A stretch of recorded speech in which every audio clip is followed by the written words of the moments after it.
নমস্কাৰ কেপি অসমীয়া চেনেললৈ আপোনাক স্বাগতম জনাইছোঁ আৰম্ভ কৰিছোঁ মানস অভয়াৰণ্যৰ দ্বিতীয়টো ভিডিঅ' আজিৰ এই ভিডিঅ'টোত মানস অভয়াৰণ্যৰ ওচৰতে লাগি থকা কেম্পাফিলৰ ৰিসৰ্ট আৰু ইয়াৰ ওচৰত ৰাতিটো লাগি থকা এখন ৰিসৰ্টৰ কিছু দৃশ্য মই দেখাবলৈ চেষ্টা কৰিম অলপ ভিডিঅ'টো আপোনাৰ সৈতে আৰম্ভ কৰোঁ আহি পালোঁ মানস অভয়াৰণ্য আৰু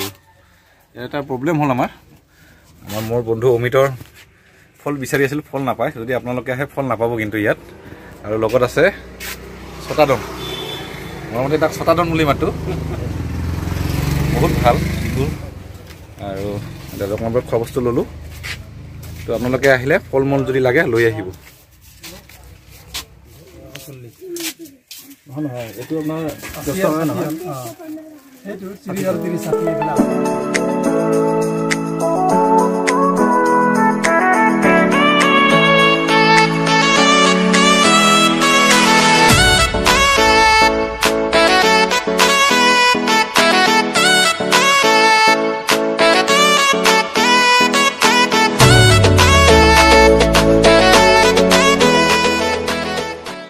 মই আছোঁ কেম্পাফিলৰ ৰিসৰ্টৰ ইয়াত আৰু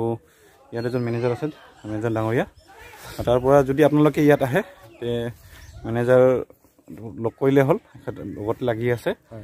আৰু কিমান দিন থাকিব পাৰি ইয়াত আমাৰ মানসতো নাইট ষ্টে কৰা হয় ইয়াত কেম্পাফিলৰ ৰিট্ৰিট তো ইয়াতে নাইট ষ্টেৰ কাৰণে টেণ্ট আছে আৰু লাক্সাৰি ৰুম আছে ফিজবিলাক ইয়াত 3জন থকা টেণ্টবিলাকত আমি 2100 কৰি মানে ৰাখি আছোঁ বৰ্তমান আৰু যিবিলাক আমাৰ লাক্সাৰি ৰুম আছে সেইবিলাকত আমাৰ 3500 4জন কৰি থাকিব পাৰে আৰু আমাৰ ইয়াৰ পৰা rafting jeep safari elephant ride গোটেইবিলাক এৰেঞ্জ কৰাই দিওঁ আৰু গেষ্টৰ সুবিধাৰ কাৰণে আমাৰ ইয়াত বনফায়াৰ আছে আৰু যদি কিছুমানে কালচাৰেল ডেন্স বা কিবা এনেকুৱা চাব বিচাৰে তো আমি সেইবিলাক গোটেই এৰেঞ্জ কৰাই দিওঁ আৰু গোটেইখিনি সুবিধাই প্ৰায় আছে ন ৰিসৰ্টত যিখিনি থাকিবলগীয়া বা আছে বাকীখিনি ভাল লাগিলে জেগাটো আৰু মই চলাৰ ছিষ্টেমো আছে নেকি ইয়াত হয় সোলাৰ ৱাটাৰ আছে ইয়াত মানে ৰ'দৰ পোহৰতে পানীটো গৰম হয় ৰ'দৰ পোহৰতে গৰম হয় তো আপোনালোকে আহিলে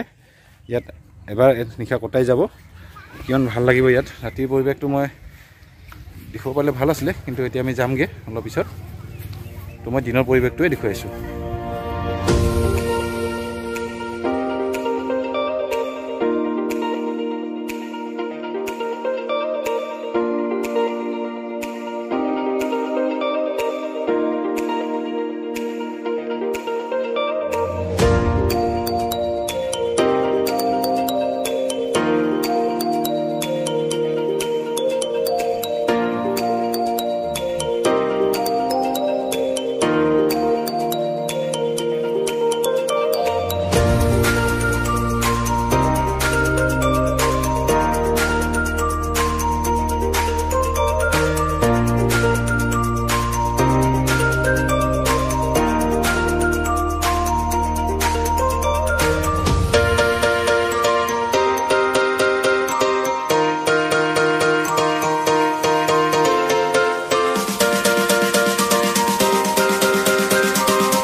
ভিতৰত মই দেখুৱাই আছোঁ ভিতৰটো কেনেকুৱা ইয়াত হল হয় তো হলত 30জনকৈ থাকিব পাৰিব যদি আপোনালোকে গ্ৰুপ হিচাপত আহে সুন্দৰ পৰিপাটি ইয়াতে কাপোৰ সব আছে যদি আহে থাকিব পাৰিব আৰু এইটো মই দেখুৱাই আছোঁ এইটো হ'ল ফ্ৰেছ ৰুম য'ত আপোনালোকে ফ্ৰেছ হ'ব পাৰিব ইয়াত আৰু ইয়াতে আছে গড় ওটো তো পোহনীয়া গড় হয় এইটো যত মানুহে ৰখি ৰখি চাই থাকে ইয়াত আহিলে আপুনি গড়টো চাবলৈ নাপাহৰিব